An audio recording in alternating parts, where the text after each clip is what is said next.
Imagine you are lying on your couch. You are staring at a screen. You want to get up. You want to do something useful, but you can't. You feel lazy, you feel guilty, but what if I told you you are not lazy at all? What if this exact laziness is the only reason your ancestors survived the Ice Age? To understand why, we have to go back 100,000 years. The Earth is locked in a deep freeze. Food is not a trip to the grocery store, it is a dangerous, unpredictable game. And every move has a cost, a physical cost, paid in calories. Think of calories as money, but you cannot borrow them.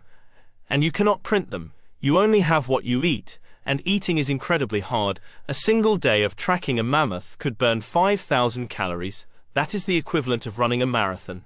If the hunt succeeds, you win. But if the animal escapes, you just spent your life savings for nothing. In this brutal economy, hyperactivity was a disease. In 1966, anthropologists studied the Jew-Hoansi tribe in the Kalahari desert. They discovered these hunter-gatherers only worked 15 hours a week. The rest of their time was spent resting, talking, and conserving energy. Imagine two ancient humans. One is active, curious, always running around, searching for things when the tribe is resting. The other is lazy. He sits by the fire, he sleeps, he conserves every single drop of energy. When a drought hits, and food disappears for a week, who dies first? The active one. His body burned through its reserves in days, but the lazy one survives. His slow, energy-saving mode saved his life. Nature did not select the most active. It selected the most efficient.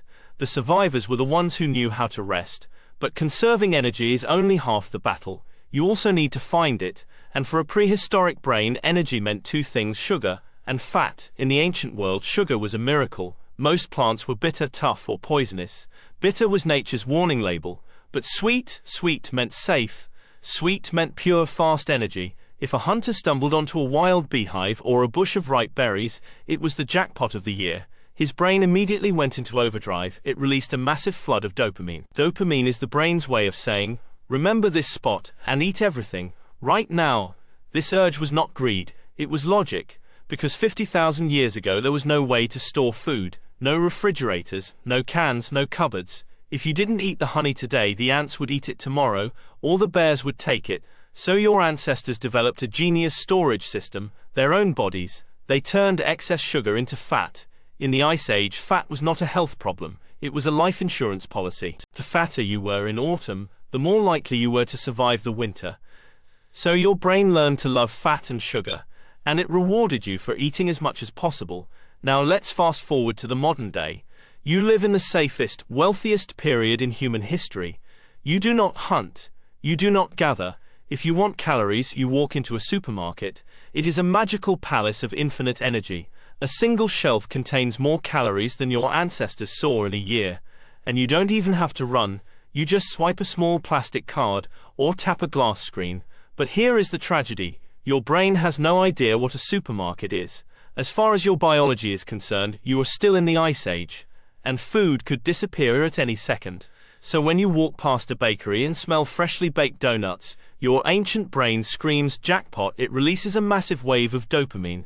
It commands you to eat the donut, and the pizza, and the soda, and it tells you to sit on the couch and rest, because it thinks you are saving energy for the next hunt. Your brain doesn't know that obesity can kill you. It doesn't know what diabetes is. It only knows the terror of starvation. So it uses the old code to protect you. But in the modern world, that protection is killing us. So how do we solve this? How do we fight 300,000 years of evolution? First, you must change your mindset. Stop calling yourself lazy. You are not lazy. You are just evolutionarily optimized. Your body is doing exactly what it was designed to do. Once you lose the guilt, you can start hacking the system.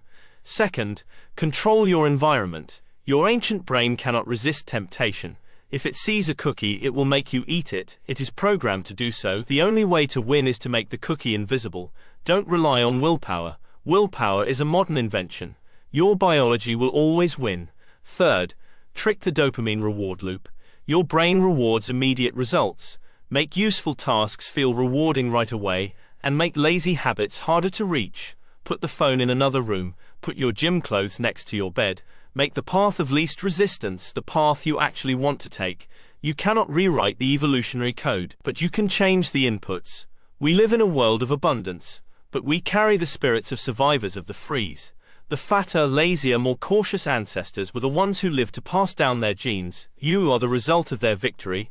Every time you crave sugar or feel the urge to lie down and rest, it is just a whisper from the Ice Age, a whisper that kept them alive. You don't need to fight it with hate, you just need to understand it and guide it home.